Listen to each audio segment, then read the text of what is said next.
लाला के दर्शन की अभिलाषा हूँ माता यशोदा। जब भगवान कृष्ण के बाल रूप के दर्शन के लिए शंकर जी बना साधु। लीला पुरुष श्री कृष्ण जब भी कोई लीला रचते हैं, उसके पीछे कोई आदर्श विद्यमान रहता है।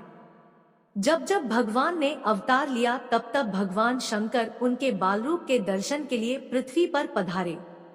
श्री राम अवतार के समय भगवान शंकर श्रीकाकुशुंडी के साथ वृद्ध ज्योतिषी के रूप में अयोध्या में पधारे। श्री कृष्ण अवतार के समय बाबा भोलेनाथ साधुवेश में गोकुल पधारे। श्री कृष्ण के जन्म के समय श्री शंकर जी समाधि में थे।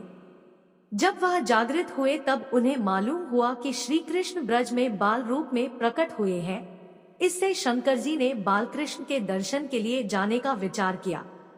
शिवजी ने जोगी साधु का स्वांग रूप सजाया और उनके दो गण श्रृंगी व भृंगी भी उनके शिष्य बनकर साथ चल दिए।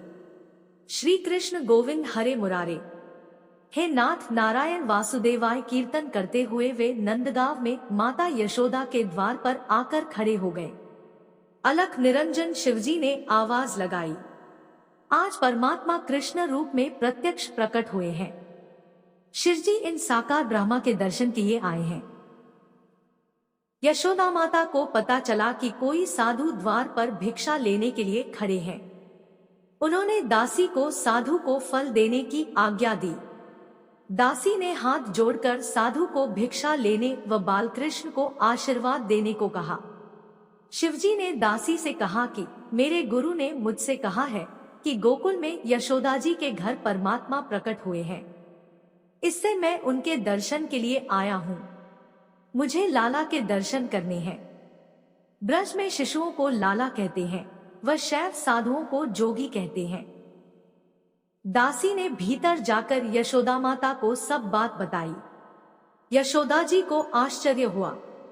उन्होंने बाहर झांक कर देखा कि एक साधु खड़े हैं।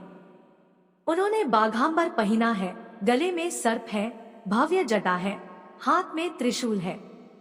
यशोदा माता ने साधु को बारंबार प्रणाम करते हुए कहा कि महाराज आप महान पुरुष लगते हैं, क्या भिक्षा कम लग रही है? आप मांगिए, मैं आपको वही दूंगी, पर मैं लाला को बाहर नहीं लाऊंगी। अनेक मनौतियां मानी है, तब वृद्धावस्था में यह पुत्र हुआ है। यह मुझे प्राणों से भी प्रिय है।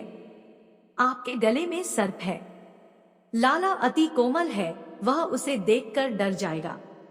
जोगी वेशधारी शिवजी ने कहा, मैया तुम्हारा पुत्र देवों का देव है, वह काल का भी काल है और संतों का तो सर्वस्व है। वह मुझे देखकर प्रसन्न होगा। माँ, मैं लाला के दर्शन के बिना पानी भी नहीं पीऊंगा। आपके आंगन में ही समाधि लगाकर बैठ जाऊंगा। आज भी नंदगांव में नंदवन के बाहर आशेश्वर महादेव का मंदिर है, जहां शिवजी श्री कृष्ण के दर्शन की आशा में बैठे हैं। शिवजी महाराज ध्यान करते हुए तन्मय हुए, तब बालकृष्णलाल उनके हृदय में पधारे और बालकृष्ण ने अपनी लीला करना शुरू कर दिया।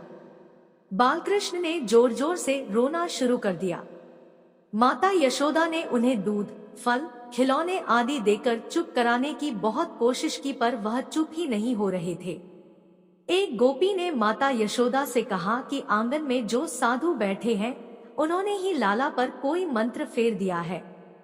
तब माता यशोदा ने शांडिल्य ऋषि को लाला की नजर उतारने के लिए बुलाया। शांडिल्य ऋषि समझ गए कि भगवान शंकर ही कृष्ण जी के बाल स्वरूप के दर्शन के लिए आए हैं। उन्होंने माता यशोदा से कहा, माँ, आंगन में जो साधु बैठे हैं, उनका लाला से जन्म जन्म का संबंध है। माँ, उन्हें लाला का दर्शन करवाइए। माता यशोदा ने लाला का सुंदर श्रृंगार किया, बालकृष्ण को पीतांबर पहनाया। लाला को नजर न लगे इसलिए गले में बाघ के सुवर्ण जड़ित नाखून को पहनाया। साधु जोगी से लाला को एक्टर देखने से मना कर दिया कि कहीं लाला को उनकी नजर न लग जाए। माता यशोदा ने शिवजी को भीतर बुलाया। नंदगांव में नंदवन के अंदर आज भी नंदीश्वर महादेव हैं। श्री कृष्ण का बाल स्वरूप अति दिव्य है। श्री कृष्ण और शिवजी की आंखें जब चार हुई, तब शिवजी को अति आनंद हुआ। शिवजी की दृष्टि पड़ी तो बालकृष्ण हंसने लगे।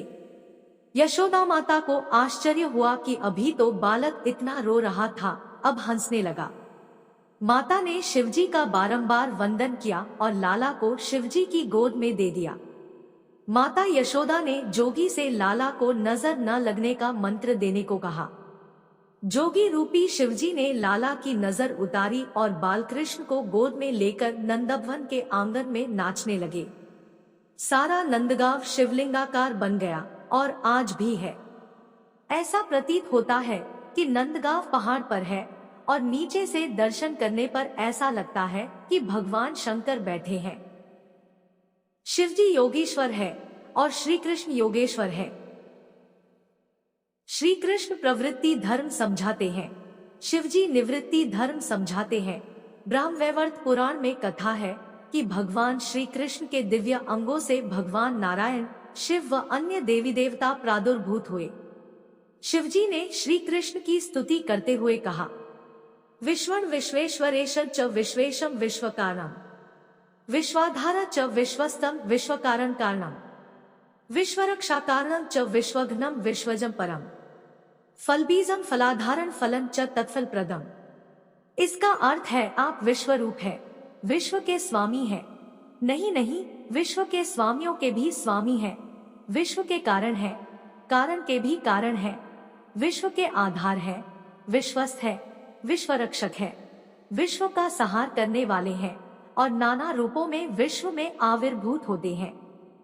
आप फलों के बीज हैं, फलों के आधार है, फलस्वरूप है और फलदाता है। भगवान श्री कृष्ण भी भगवान श्री शिव से कहते हैं, मुझे आपसे बढ़कर कोई प्यारा नहीं है, आप मुझे अपनी आत्मा से भी अधिक प्रिय हैं। इस प्रकार भगवान शिव और भगवान श्री कृष्ण एक दूसरे से स्तुति करने लगे। यदि आपको ये वीडियो अच्छी लगी है तो कमेंट में ओम नमः शिवाय अथवा जय श्री कृष्ण लिखे, साथ ही एक लाइक और एक सब्सक्राइब जरूर करें। वीडियो को देखने के लिए और आपका बहुमूल्य समय देने के लिए दिल से धन्यवाद।